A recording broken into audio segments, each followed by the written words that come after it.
रोहिणी खडसे यांच्याकडून पती प्रांजल खेवलकरांसोबतचा photo post केला गेलाय। कायद्यावर आणि पोलीस यंत्रणेवर माझा पूर्ण विश्वास असल्याचं रोहिणी खडसे यांनी म्हटलंय। योग्य वेळी सत्य बाहेर येईल असंही रोहिणी खडसे यांच्याकडून स्पष्ट केलं गेलेलं आहे।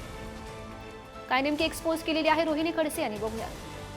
कायद्यावर व पोलीस यंत्रणेवर माझा पूर्ण विश्वास आहे। प्रत्येक गोष्टीला वेळ हेच उत्तर असतं। योग्य वेळी सत्य बाहेर येईल। जय महाराष्ट्र ही एक्सपोज केलेली आहे रोहिणी खडसे यांनी।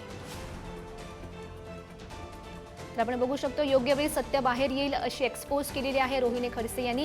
त्यांनी आपले पती प्रांजल खेवरकर यांच्यासोबतचा फोटो पोस्ट केलेला आहे आणि त्यानंतर ही एक्सपोज त्यांच्याकडून केली गेली आहे। कायद्यावर आणि पोलीस यंत्रणेवर माझा पूर्ण विश्वास असल्याचं त्यांचं म्हणणं समोर येत आहे। सोबतच योग्य वेळी सत्य बाहेर येईल असंही रोहिणी खडसे म्हणतात। तीच एक्सपोज आपण बघू शकतोय, तो फोटो आपण बघू शकतोय। खरं तर आपण बघितलेलं होतं प्रांजल खेवलकर यांना सध्या ते अटक केलेली आहे। 2 दिवस त्यांना पोलीस कोठडी सुनावण्यात आलेली आहे। त्यानंतर रोहिणी खडसे यांची ही एक्सपोज। परवा रात्री 3 वाजता पोलिसांना टीप मिळाल्यानंतर एका स्टुडिओ अपार्टमेंटमध्ये पोलिसांनी त्या ठिकाणी धाड टाकली।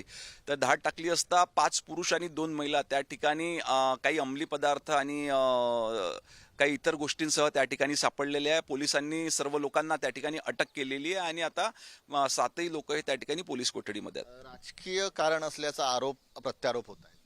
राजकीय आरोप करण्याचा काही त्या ठिकाणी उद्देश किंवा हेतू नसावा, कारण पोलिसांना कुठली माहिती नव्हती की आतमध्ये कोण त्या ठिकाणी बसला आहे।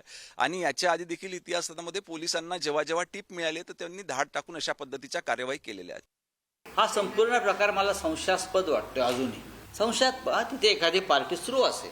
खडसेंच्या जावयावर 4 दिवस वॉच होता म्हणून। एवढा वॉच जर पहलगावमध्ये ठेवला असता तर ते अतिरेकी पळून नसते गेले। गिरीश महाजनच्या चेहऱ्यावरचा काल जर आसुरी आनंद पाहिला असेल तर ह्यामागे काय घडतंय आणि घडवलंय हे तुम्हाला लक्षात येईल की इतका आनंद गिरीश महाजनला का व्हावा की खडसेंचा जावई पकडला गेला किंवा त्याला अटक केली।